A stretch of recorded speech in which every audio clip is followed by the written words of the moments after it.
more people, sure. All right, so if you guys have any questions, they did put a microphone there, but it might be hard to get out of, seat and run over to it. If you're close enough to it, you can feel free to go walk up there to it. Otherwise, just raise your hand and speak real loud, and we'll go from there. Yeah, you can use the mic if you want. Sure. Play Devil May Cry 5, amazing game. So one of the things that people have been excited about is the pre-visualization cutscenes. Oh yeah, the previous stuff, yeah. Did you watch any of that before you started doing mocap or? Yeah, actually, even Devil May Cry 4, they previs all that stuff. Well, see, Yuji Shimomura he's an action director, and so a lot of times the action guys or action like stunt team, action directors, they typically will shoot action sequences, and then they would show them to whoever the director is for the film or whatever. Or the stunt coordinator would do that sort of thing and show the director. But since he was directing the entire thing, he just shot all of it, and he shot basically the whole thing. And he did that for 4 and for 5. I don't know if he did it for 3, but he did it for 4 and 5, and yeah. What was your favorite costume or perspective trick that was kind of goofy in that, Those things are always so wild, though. Because if you don't know what that is, what previs is basically. Well, for the game specifically, the story, right, and the script. And so it's like doing storyboards, but it's video. So they shoot, the action scenes. But this is a Japanese stunt team, and of course they don't do all this crazy special effects. They do really cheesy special effects. Like a guy would have a giant cardboard cut out of a monster and carry it into the frame, and they would do things like that. But some of it would actually look pretty cool. Like they had I think they had a toy truck or whatever, and it would slide in or whatever, and then they would have the action figure of Nero and then into a frame, and then for the bird guy, it was just a guy in costume on a ladder, flapping some wings. Yeah, they're kind of funny to watch. Did they release all of them or just little pieces? I think they released the full. You can just replace all the cutscenes in the game with those. Right. Yeah. For the most part, you can. Yeah. I mean, there's definitely things that we added on the day when we were working. The cool thing about working on that project is that they just trusted us with our characters. And so, I kid you not, I changed 90% of my dialogue throughout the entire game. And we did that kind of in game 4 too, but this time, for whatever reason, it felt like we needed to adjust quite a bit more. And I was talking to one of the script translators just the other day, and he said, yeah, basically we show up, and it was like, all right, what are we changing today? Because we did, we just went through, we just adjusted everything. Because what happened is they would translate it from Japanese into English, and then they would have, and that would be the direct translation, and then they would have writers come in and write. But I felt like there's one, I don't know if there's a couple writers, but one of the writers, for me, didn't know the series, and didn't know the characters, and didn't know Nero. They did, and so I felt like as I was going through the dialogue, I'm like, this isn't Nero at all. This is not right. And so there's some things were fine, but there were a few things where he would never say this, he wouldn't talk like this. And so there's a lot that we had to go and explain, but they were totally fine with it. It was fun. Okay, and one more one up here. Favorite Devil Breaker, overture, punchline, that sort of thing. Or what was just the most fun one to say? It was 1,000 different things that I called out. So for me, I didn't get to visualize and see any of that stuff. So you got to see the final product. I still haven't. I haven't even seen the entire cutscene stuff. I've only seen bits and pieces of it, which I will watch at some point. Turned out great. Did it? Okay. See, because that's the thing. It's we don't get when we're there and we're in our mocap. I don't know if I have to see the finished product. If I would have brought some stuff, but in our mocap suits or whatnot, it's like a big stage. The room was basically like this, and instead of like these kind of lights, they had cameras everywhere, and then so they have, we're marked up all over. We had cameras on our faces, with our faces all marked up, and so it would read all of our motions. But then they had a big screen that was kind of along the floor. So as soon as we stepped across the threshold, then our characters we would see enter the frame into this world. I'm pointing over there, but it's not there. You just have to imagine that the team. That's what I had to do. I'm visualizing. Okay, so there's a screen there. And so like we'd step out onto the threshold and then you would see our characters step out. You know, and then we would be in our costume or our, you know, the skin or whatever. And then you could see the creature and how tall you were in relation to the creature. You could see the world that you're around, you know. And then basically it was really just playtime, you know, and they would build out of like cardboard and wood and, you know, all kinds of things and apple boxes. And they would just stack them and it'd be like, this is now the van. And you're like, okay, all right, this is a seat. And so, good, yeah, it's really cool. It was fun. It's fun to play pretend like that. And so I didn't really get to see all of that stuff until it was done. And so I've only seen little bits and pieces. The previs, I watched all of that because we had to that was like our history lesson. You know? We had to go through, actually we did that in 4. We had to take a big history lesson into the whole storyline and who my character was in 4. I knew in 4, from the very beginning, that Virgil was my dad. I knew it from the very beginning, you know, and they were laying on they hinted at it throughout, but not too many people got it. You know, there were a few that did, and I think eventually somebody spilled the beans, one of the producers or whatever. I think it was in like a book. Was it a book? Yeah, Okay. it was a novelization of DMC4. Okay, and they did. They were Yeah. Okay. I knew they revealed it at some point. Yeah, so it's kind of nice in this game to kind of go through all that stuff. It was an open secret. Thank you. Thank you. Hi, welcome to Boston.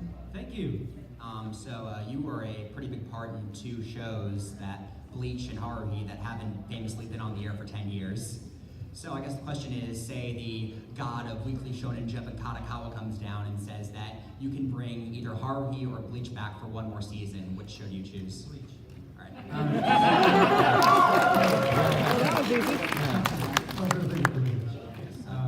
Not that I have an issue with Harvey, not at all. I mean, I think it's a great series. I would love to have that back too, but definitely Bleach first would be my priority. They didn't finish it. You see, That's your I felt one. like Harvey. I mean, Harvey was kind of like it was okay. You know, it did its thing. It kind of at least closed up. You know, wrapped up a little bit. Bleach didn't wrap up. It was like kind of like, so see you next time.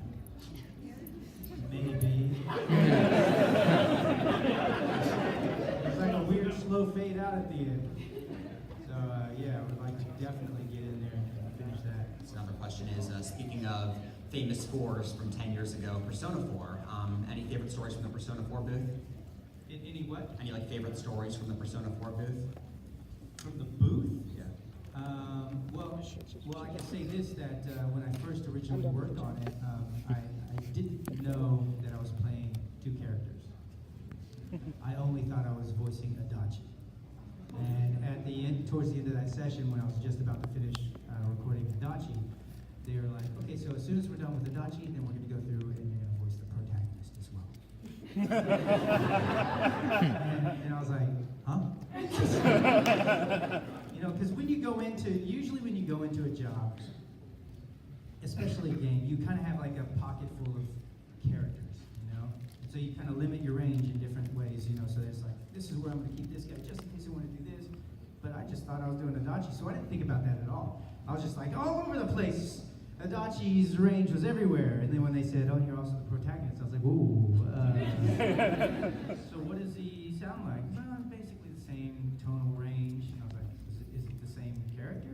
No. The same voice actor? No. Okay. And they're like, it's all just call outs and shouting. And so I was like, okay, I'll just gruff them up a bit. Maybe it won't matter. Until the anime came out. And then it really mattered. So then I had to make a real effort to separate the characters in that a little bit. Thanks for coming. Yeah. What would you prefer, Haruhi? Hi. Hi there. It's been 2 years since I last saw you at AB, and of course, It was 2 years ago, is that right? Yeah, it was Okay. 2017. I remember it specifically very well because I was going through a really rough time, and I got to see you, and I was a complete mess, and all I needed at that point was a hug, and you hugged me for as long as I needed to at that point, because I was a mess. I was just the smallest little one here when I first started watching Power Rangers, and I was like, yes, this is what I like. I love this stuff. I love performing. I love art. I love all this stuff. And of course, now you voice Artemis from Sailor Moon, which is a show I love immensely since I was little.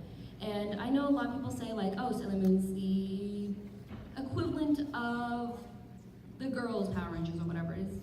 Have you ever heard of that? Like, as that a comparison or whatever?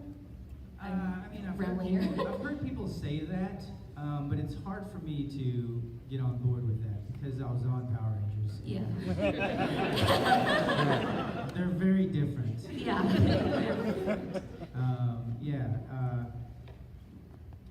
They're different, but I've definitely heard that for sure. And I I'm guessing, love voicing Artemis though. I'm guessing the small one here is your daughter? That's my daughter. Oh, can I ask her a question if that's okay? Oh, all right. First of all, what's her name so I can call her? Beautiful name, Novi. Do you think your dad's cool? Awesome. Do you think you're gonna be like your dad when you're older? Going to doing this kind of stuff? Maybe? We'll do whatever you want. You can do whatever you want. Remember that. Right? Yeah, what, do you still want to be a scientist or a vet? Or is it changing? It's changed. It changes. She's highly intelligent. She likes to read. She studies martial arts. She's actually really good. She's advanced in certain styles. I don't know if any of you guys study ballet, but she's very good at that. How you doing? Good, how are you? I'm good. I should answer you. First question. First, does everyone have 2 questions? That's my question. When you heard that Devil May Cry 5 was being made, what went through your head after so long of not having a game and then all of a sudden they just call you up and like, hey, we're making a new game? Dude, I was excited. I was like, oh, sweet. Because, we did 4, and then that reboot happened, and I was like, all right, well, there it goes. I guess we're not going to get a 5, which was a bummer because I felt like there was so much more to tell in the story, I was like, but they didn't even get into Nero's story, and they kind of did, but they didn't really go deeper, and so, yeah, I was a little bummed. So, and when I was in Japan with actually Reuben doing mocap on a pachinko game, snapped a picture of me and him. He got in big trouble with Capcom. He's there to take it down or whatever. And it's like, because everybody thought it was Devil May Cry 5, like our version coming back. And I was like, what? No, we're not doing it. I said, why does it matter if I post it? It was weird. So I took it down, and of course that made it worse. It made it look like I was hiding things, like we were working on 5. But then that kind of also made me think, wait a second. Are they planning a 5? And then, a few years later, hey, so we're going to do Devil May Cry 5. And they made us all audition for our roles. It was like 10 years later, so they thought we were like really old men. Got Nero! So they wanted to make sure that we could move and stuff still. And we could. So we got our parts back. Hopefully it doesn't take another 10 years then, because who knows, right? And my second thing is, supposedly, there's going to be a Mega Man X9 coming out. And you've played Zero in Smash and the Marvel vs. Capcom series. So if they do make it, I really hope they cast you as Zero because you are amazing as Zero. Thank you. I hope so too. But it's not up to me. Thank you for everything. You're awesome. Thanks, man. I appreciate it.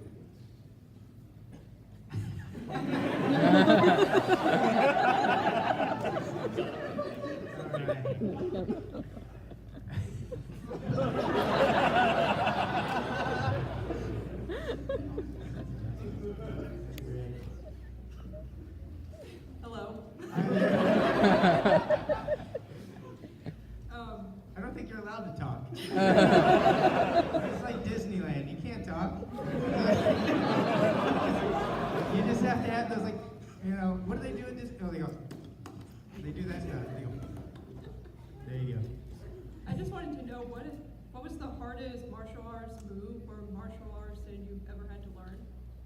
The hardest, Yeah. like most difficult to learn?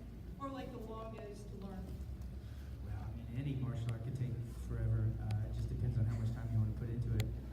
I don't know. Lately, I've been really into Brazilian Jiu-Jitsu, and stick fighting, knife fighting is a passion of mine. Balintawak, there's a few different systems, so yeah, those are definitely things. They are difficult, but you put time and effort into anything, you can become good at it. But I don't know, that's a good question. I think it depends on the person too, because some things just come to me. Some things are just like, I pick it up really well,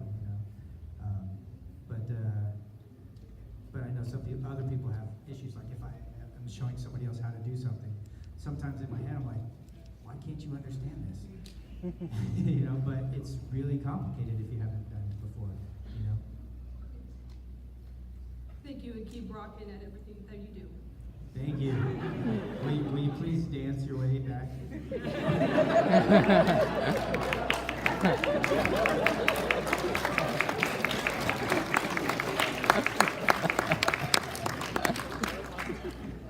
How you doing? Good. So usually you come to these cons and tell the infamous quarter story. Oh boy. What's Is a it better? tough? What? What's a better story that you have? A better story. Yeah. Did I tell the quarter story last time I was here? Yep. Yeah. Did I tell the gold dollar story? Not that I know Okay. Well, how many of you guys have heard the quarter story? Who hasn't heard the quarter story? No. Thank you. Should I tell them the quarter story? There's a lot.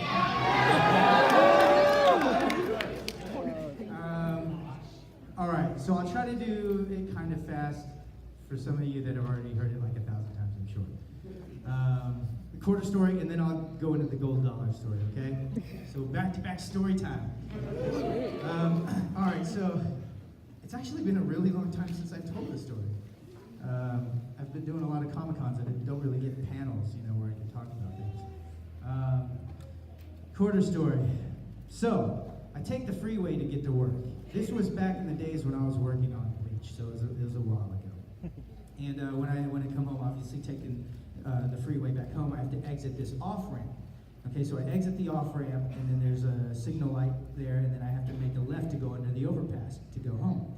But always on this corner where the light is, there's always like a homeless person there, asking for money on the corner. And in my car, it just feels weird I don't know why. For me, it feels uncomfortable because I'm strapped in, and I feel like, they can pull a knife out or whatever. I feel weird. So I typically hadn't given money while driving my car. But this one day, so I exit the off-ramp, and there's like 4 or 5 cars in front of me. So, about from here to almost a little, just past the middle of this room here, right? 4 or 5 cars in front of me. And next to me, I have like leftover from lunch, a Ziploc bag full of carrots. And I'm scarfing them down, Behind me pulls up this monster truck. And it's got tinted windows, and I had a Civic at the time, and this thing was towering over my vehicle. And I could feel this person behind me because they were revving their engine. They're like shaking my entire car. Is there a gate on this thing? And so anyways, I could feel the vibrations through my car, and I'm kind of panicked, like in my head I'm thinking, Monster Madness, light turns green, when he runs over all our cars. And so in my head I'm like, dude, as soon as this light turns green, I need to go, otherwise this guy's gonna run us all over. And this person revving behind me. And so I'm scarfing down these carrots, and I look over, and typically I'd see like a homeless guy standing on the corner, and I would, like I said, ignore them. But this time I saw a homeless woman, and it was the first homeless woman that I had ever seen. I may have not recognized the homeless woman before as a woman, but this time I was like, this is a woman, and I felt bad. And for whatever reason, my heart went out to her. I was like, man, that could be my mom or something, and I felt like I should do something to help out. And so in LA, you have to pay for parking everywhere. And I'm always going to LA for auditions and work and whatnot. And so my cup holders are full of quarters. And so I thought, I just finished all these carrots. I've got an empty Ziploc bag. Why don't I just give her all these quarters? So I scoop up all these quarters, put them in the Ziploc bag, and I'm like, this is like 3 pounds worth of quarters now. and I'm feeling pretty good about myself. This, she's gonna be able to change her life with this. I don't, you know. So I roll down my window, you know, and I see her. She's over there with the sign. I put my hand out like this, and she's, like I said, a good distance away, like 4 or 5 cars. So we just passed half of this room, and I go like this. I've never done this before, and so I'm expecting her to come over, and she sees me. She has her sign, and she goes.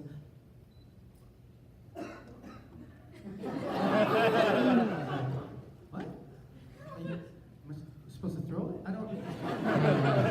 Am I gonna get out? I don't know what. I can't. You know, I was like confused. I'm like, I don't know what I'm supposed to do here. And I was like, I'm thinking, I'm left-handed. I can't throw left-handed. I'm right-handed. And so I'm just confused, right? And she's just standing there, and the light turns green. And the cars in front of me must have also felt the vibrations from this monster truck, and they took off. So again, like instinctively, I just start going. And now I'm approaching her, and I look down, and I'm like, oh wait, I'm going 20 miles an hour. With a 3-pound bag of quarters sticking out the window, and the monster truck is right on my tail now. So I can't just stop and give her the money, because he'll run me over for real. So I start to freak out, and I'm like, what am I gonna do? You know, and I don't know what's gonna happen. I'm like, how's this exchange gonna happen? I don't know what, I can't stop, I can't just throw it in her gut. She's going, I got it, you know, I don't know. And I'm freaking out, I'm like, oh wait, Johnny, you're a martial artist. Focus. You're also Asian, do the math. Quarters, 20 miles an hour, all you have to do is go. And watch it gracefully land into her hand. So there I am, 20 miles an hour, 3-pound bag of quarters, waiting for the right moment. And I go, now. And I release. And if you've ever been in a car accident, time slows down. And I talk about this all the time, but I thought about it too, much later, but I thought, like, you know, I did that, and God was up in heaven like, whoa! Jesus, Moses, yeah, bring some popcorn and nachos, you gotta watch this guy. Oh yeah, I'm recording it. Yeah, we'll play back when he's dead. Over and over again, slow motion. So there I am, 3-pound bag of quarters, 20 miles an hour, I release, time slows down, and I watch. As this 3-pound bag of quarters flies through the air, 20 miles an hour. 3 pounds worth of quarters, 20 miles an hour. Smacks her in the face! The bag rips open, quarters fall, glistening in the sunlight. As I pass her, she's falling down. And I'm like this. And the only thing I can do is, no!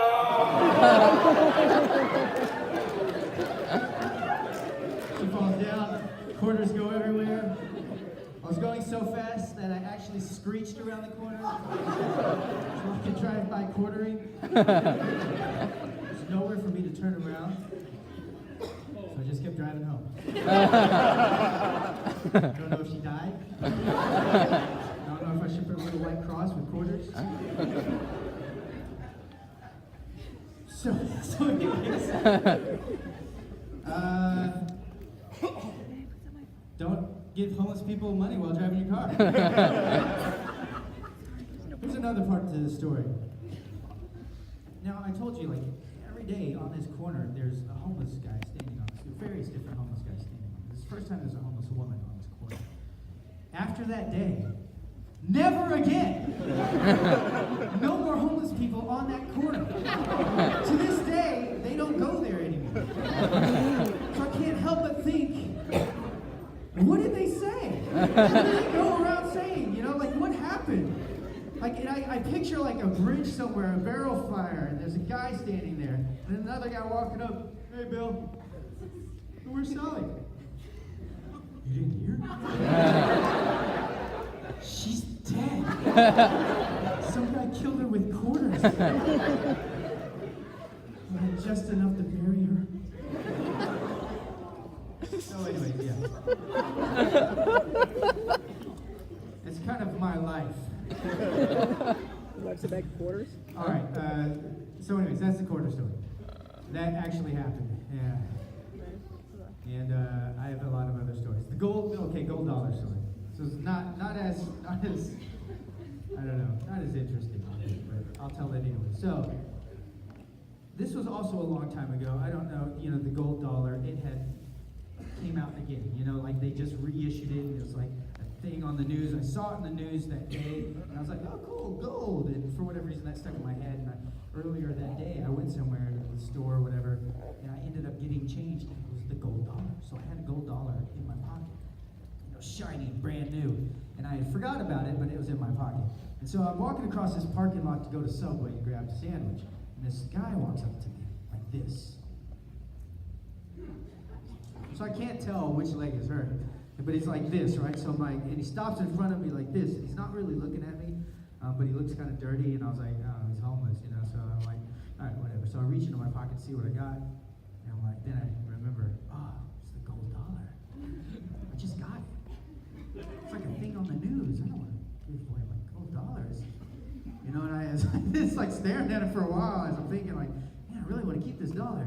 But then I'm like, it's just a dollar, And then I had this conversation in my head, and I was like, you know what? It's a dollar, whatever. So I pull this dollar out, and I'm about to make a big deal about it. I'm like, it's a gold, and he takes it and puts it in his pocket, and he limps away. And I was like, oh, whatever. It's a gold dollar. It's a dollar. Who cares if it's gold? And so I go into Subway, and I order a sandwich.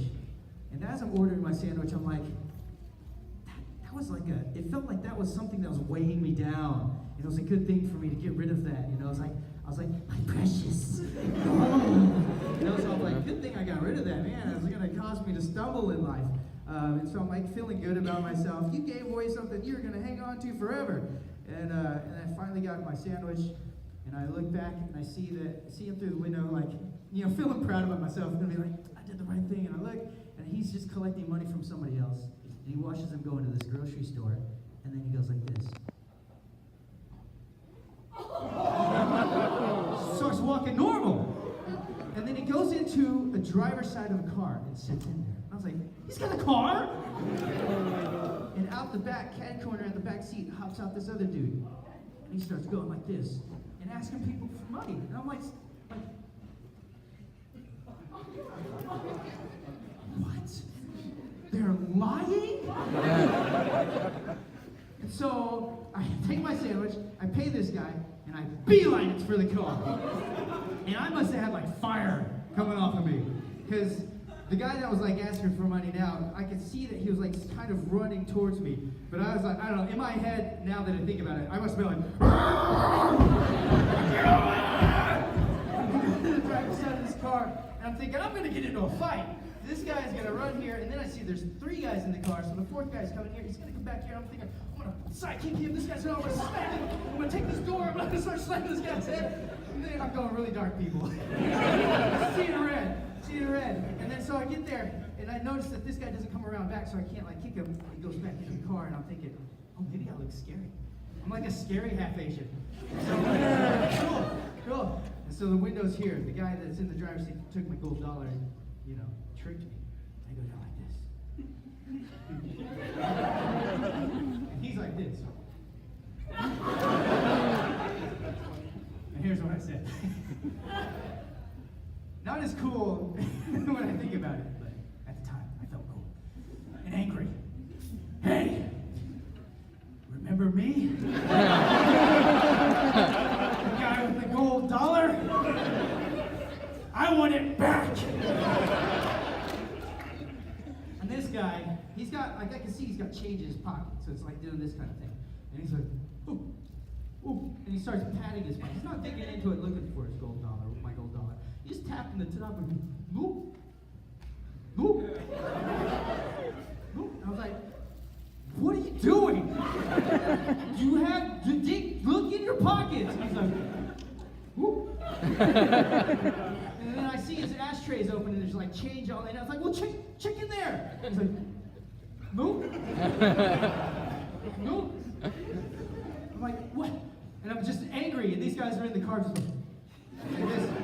And then so I'm like, and I reach into his car, dig into his ashtray, take as much change as I can, and I kicked his car and I said, get the hell out of here. You're done. They drove off. And I made $20.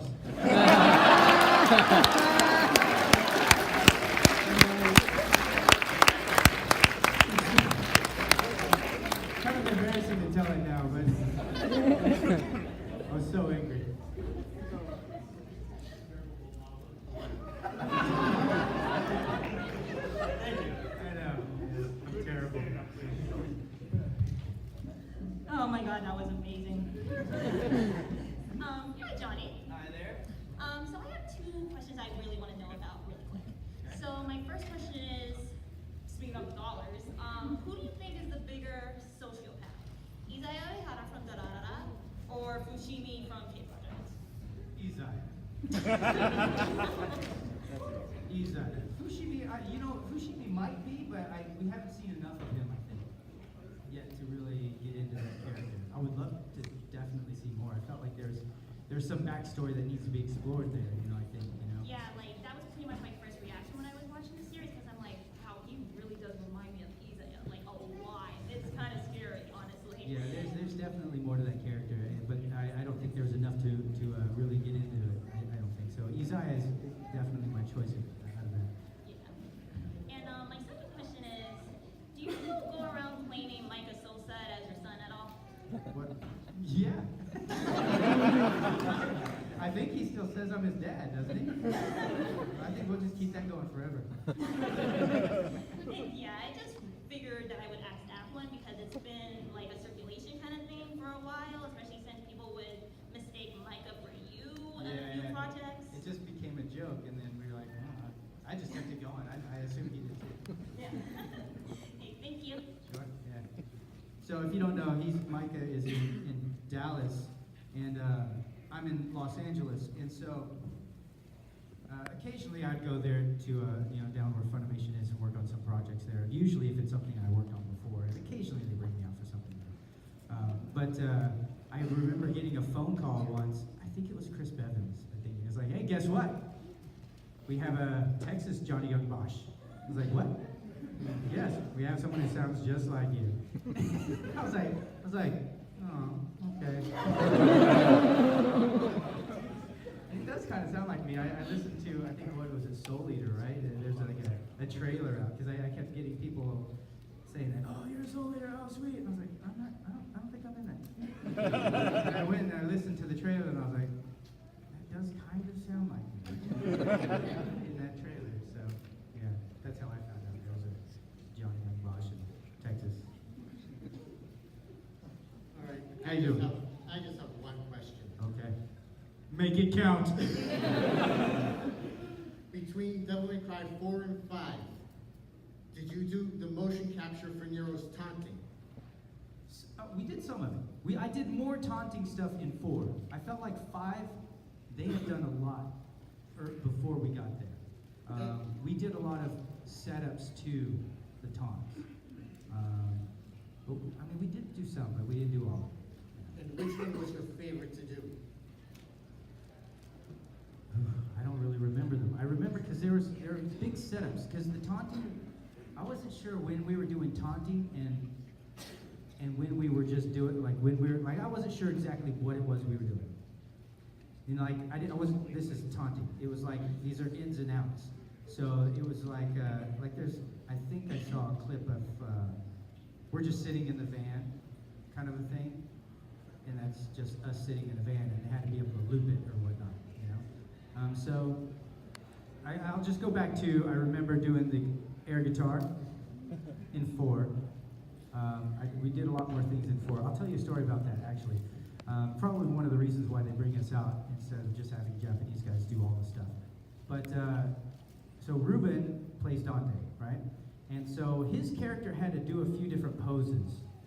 And I don't know if I can show it. I'll go down here and show you.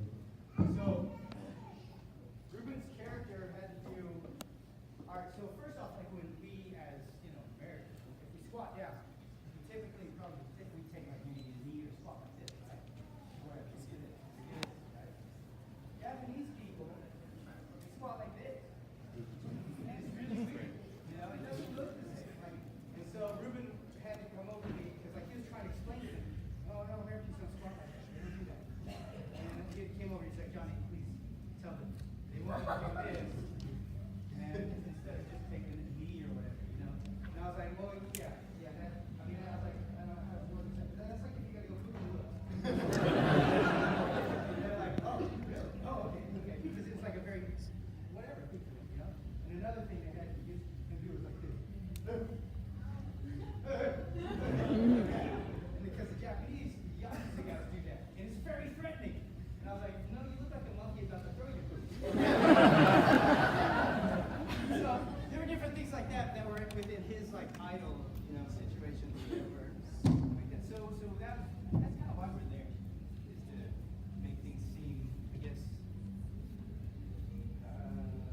not so exclusive to Japanese, so that the rest of the world would be like, okay, that looks normal. Thank you for coming back to Boston. All right. So I have a Ryan? I have one question and two others. One question and two other things makes three. Question I'm Asian, one. so I know I'm good at math. How was it like to work with Reuben Langdon and Daniel Southwood? It's awesome. Those guys are great. Yeah, they're a lot of fun to be around. You know, and I mean, I worked with them actually, but they were on 4 as well. Even though Dan was there, he was playing other characters, multiple other characters, but this time around he was Virgil. All right. And your Nero voice, can you please do the "I should have been the one to fill your dark soul with light"? What? No, the infamous "I should have been the one to fill your dark soul with light" line from Devil May Cry 1. How about we do this? How about we save that for the next autograph thing? Yeah? So that, because I'm sure I'm going to have to do a lot of those. What was your 3? All right. 3 is a bit of an odd one. Is it? 3. I'll be the judge of that. Artemis lecturing Nero on why not to fight Urizen. Oh my God. You're right, that is an odd one. And a very difficult one. I don't know even where to begin on that. I don't think Artemis would be anywhere near that situation. There's actually an Artemis in Devil May Cry 5. That is one of the bosses that you have to fight. Yeah. No, please don't record this. I'm not going to do it. Please do it. Nah, I mean that's great, but I can't do it. I can't even think of what I would say. So sorry, Ryan, but thank you for your time. Okay, no, I actually don't have any questions, but there's something I've been waiting to say to you for 2 years. Oh boy. Does it start with go to? No. All right. Okay, good. Then you may continue. It starts with I've been. I've been. Okay. Okay. Okay, so what it was like, last time you were here, I got a little luge picture signed by you, as you always do, so I joined the rebellion. I pulled back my jacket, there's a shirt with a bunch of axe wings on it. When I was coming away from the con, I realized the perfect response, and now here's my final opportunity to say it. I've been in this fight since I was 6 years old. All right. Tell Diego Luna I am very, very sorry. I will. Hi, only one question. Okay. I heard that Yokai Watch, they recast everyone. Anything you can say about that? I can say yes. They recast everyone for season 3. Yeah. Can you talk about why? I could, but I mean, I could. Well, here's the thing: is like it's a union, non-union kind of thing. So we became union on that show, you know, and we live in LA, which is a union. I don't know if you know what that means, but I do. so we're a union, and then so the 3rd season they had to do or wanted to do non-union, and so we were like, well, we can't do non-union. We're union. We're working a union show now. You can't go to non-union. It's just not going to work. I don't know how to, you know, especially since there was a big push to make it union, you know, for the 2nd season, and so we did that. We got it. And we're like, okay, we're good and happy. And so they wanted to go non-union, that way they don't have to pay, you know, health benefits and all that other sort of stuff.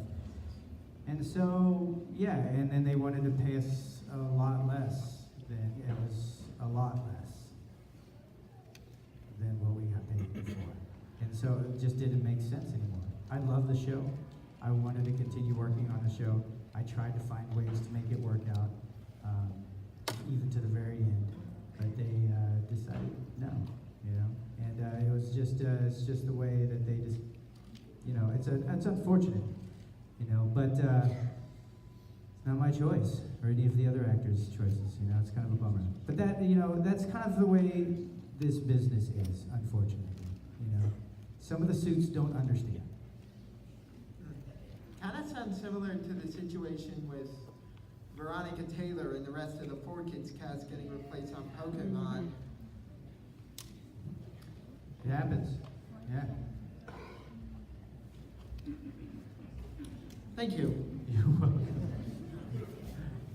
Hey, you know, even like Power Rangers. How many of you guys have watched Power Rangers, right? Okay. So Walter Jones was the original Black Ranger. I came in the second season and took his place. I didn't even know that I was replacing him until I got there. And so it's the same kind of thing, you know. Saban didn't want to pay them money, you know, and they decided, okay, we're done, you know. It's just unfortunate. Sometimes the suits don't, I don't know, they just don't think about that, you know.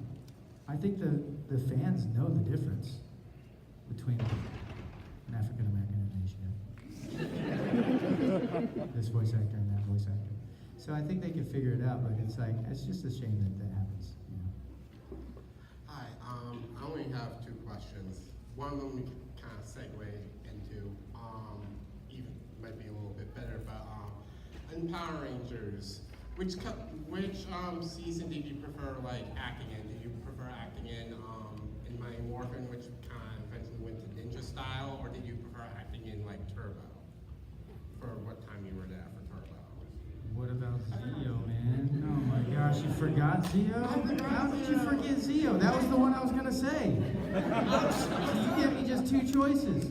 In Turbo, they fired me. That's clearly not my choice.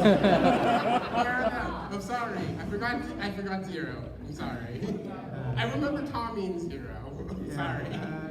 Well, all right. So Mighty Morphin was fun. You know, they're both cool. Well, both. They're all pretty cool. I was the same character. I was just in a different suit. But Mighty Morphin was cool because it was like it was the first thing I had ever done. You have to understand that. I don't know what your dreams or passions are. Mine was I wanted to become an action star. I wanted to do martial arts on TV. That was like a dream of mine. But I lived in Texas, and I just didn't have that opportunity, you know. And I was studying kung fu, and my instructor saw in the newspaper that they're looking for Power Rangers, and he's like, "You should go try to audition." And I was like, "Oh, really? Okay." And it's something I wanted to do. So I auditioned. Long story short, I got the part. But we were like nonstop 14, 16-hour days, just like hustling, you know, for a week and a half, 2 weeks.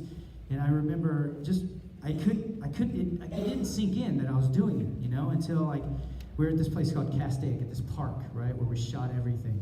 And it's early in the morning, there are crews setting up, you know, cameras, lights, and all that sort of stuff. And I've got these rollerblades on. I'm trying to figure out how to use them because I've never rollerbladed before in my life. I'm like, oh, okay, I'm trying to figure this out. The sun is starting to come up, there's dew on the grass, and then it hit me. I was like, holy cow, this is the thing that I've always wanted to do. I'm right here doing it. And I started thinking back to these people, like when I would tell them this is what I wanted to do, like my friends, and like, dude, stop dreaming about that, man. You're gonna have to get a real job, you know, and you're gonna have to do this, and you can't do this. You're never gonna be this. You live in Texas. People like us, we don't get to be that, you know. And so all that was sinking in. I'm like, no, that's not true. That's all false. You can accomplish your dreams, you know. Proof, you know. And so it hit me so hard. So anyway, so Mighty Morphin for me was that for me. It was like, I'm doing it, you know. Zio, but I called myself the background ranger in Mighty Morphin. So, you know, like Tommy and Kimberly and all the other guys would be in the front like this. Hey, Zordon, man, whatever, and I'm back here. Usually with the Yellow Ranger.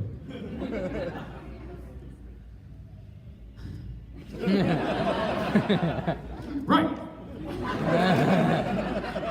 So that was mostly my job, and then fight. But then Zio, I got a bit more to do. So Zio definitely, I had more like episodes about my character, so it was a little more fun for me. The movie was awesome to work on. Going to Australia to work on that. A lot of things were cut out of that film, but I got to add things into it, like being bummed out about the frog. So yeah, it was a good time. I had a good time on the series. I did. All right. And the second question on a different topic, slightly different. How was it like voicing and acting for Lelouch for Code Geass since they're showing the movie this weekend? How was that as an experience? Saying Lelouch is kind of like a morally gray character. Are you talking about in the series or this new film? Both. If I can be greedy. That is very greedy of you. Series. Well, the series was. The series was really awesome. Series was. I mean, that's one of my favorite characters. One of my top characters to ever play. And I felt like the story was really good. You know, it's like I feel like I say this all the time, but I felt like it's like the Breaking Bad of anime. You know, but then at the very end, it even just at the end of second season, it just closed up really nice. You know, it's like, it makes sense. I like that. You know, if you don't know what happens to him, you need to go watch it. Those 2 seasons are really great. You know, yeah, it's like he set himself up to be the villain, to bring everyone else together against him. You know, and it was like, but it was it's beautiful ending, I thought. And so when I heard that they were bringing him back, I was like, wait a second, I don't know about this. I was scared, you know? So I wasn't sure what was going to happen. How is it going to work out? So I did go through a bit of the old season just to kind of remember where I was at. I don't know if they're going to pick up right after that or... and so once I got into it and got into the booth, because I didn't get the script ahead of time or any of the story, I got into the booth and then I was filled in on the story and I was like, oh, this is different. This is not Lelouch. And, without spoiling it, he has to kind of find himself. And so he is a bit of a different Lelouch, if that's what you're maybe wondering. Well, I wasn't looking for spoilers, I just wanted to... You are. You just want me to ruin it right now. But yeah, I mean, go watch it, go check it out. You know, I know that they're having it here, right? They're screening it here, but also like May 7th and 8th is the dub at limited theaters. You know, show your support for the show. They do plan on. In my honest opinion, I think it would work better as a series, and they're planning on doing a series. I don't know if that's going to involve Lelouch or any of that, but it might be pretty interesting to see because I feel like they can bring the characters out and really kind of work on that story a little. But anyways, yeah, check it out, show your support for it, and hopefully things will work out for us. Thank you very much. And I have 6 minutes. Speed round. Okay, I'll make I'll make this quick. Okay. Okay, I happened to watch a YouTube video of you explaining about why the Black Ranger is a real ninja with this guy from this YouTube channel called Gaijin Goomba. Okay. And I'm just wondering, how did he manage to get in contact with you? He emailed me. Got it. Is that it? Next. Good job. Air high five. All right, next. Hi there, Johnny. I'm 5 minutes. Here we go. All right. Okay. So first off, nice to see you again. We previously met at Power Morphicon 2016. Power Morphicon, yes. Yes. Go to it if you can. Anyway, so I was wondering if they ever dubbed Super Sentai, the Japanese show that went into Power Rangers, would you want to play, dub one of your Sentai counterparts? Yes. High five. Next. Hi, Johnny Yong Bosh. It's really nice to meet you. Nice to meet you. I grew up watching you on Power Rangers, and just I know I have to make this quick. One question. Yes. Are you familiar with Kamen Rider? Yes. High five. High five. Oh, and I like it a lot too. Oh, I see you got Mask Rider on you. Nice. Yeah. Actually, I really wanted. I was hoping that eventually we'd get over here. They kept trying a couple times to bring Mask Rider or Kamen Rider over here, but it didn't really work out. But I think maybe what they should do is hire me to be the Mask Rider, and then it'll work out. Okay. So why don't you guys go ahead and spread that rumor? Johnny's working. Yeah, who knows? Yes. Hi, nice to meet you. Actually, you know what would be really cool? Sorry. But I saw a clip on Instagram that, I don't know if somebody made this or whatever, but it looked like an anime version of Kamen Rider. He did the whole thing, and it was really cool, and I would want to do that. So he's all right. All right. Stop taking up all my time, man. Just kidding. Just kidding, it was me. I added all those additional things. Yes, your question. Who is your favorite character to play between Lelouch and Isaiah? That's hard. I really love both those characters. Those characters are very similar to me. In many ways. They're played by the same voice actor.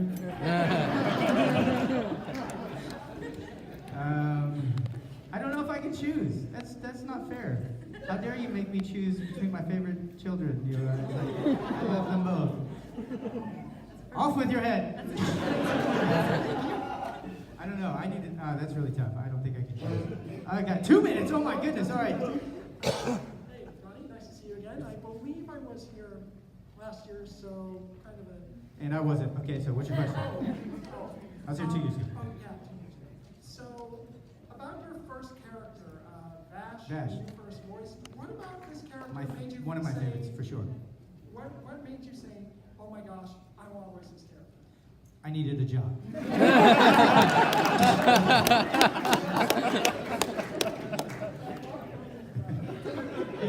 to see you. Yeah.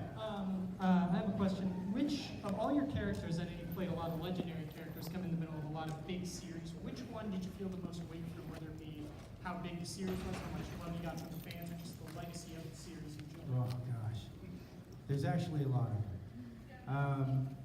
Especially with Nero being such a different character from Dante. Nero is definitely more of, a lot of them. There really are a lot of them, almost all of them. But Nero is definitely special. But he's special in this, that this is probably, unfortunately, the last question I can answer. But if you guys go into the autograph section and you have a question, I'll answer your question there. And so, like Nero, I got to go to Japan to do the mocap, you know, so that made it extra special. Also, it was a script. When we do anime, it's already animated, so I've got to match flaps, you know. So I still have to act, but I've got to match those flaps to whatever somebody else has already done. This was a script, so I got to make those choices. So I got to scream and shout and all that stuff. And I remember going through the script originally in 4, and then feeling like, boy, Nero feels a lot like Dante. And so I remember going to Yuji, who directed, and I was like, I'm kind of confused. I'm not sure what to do.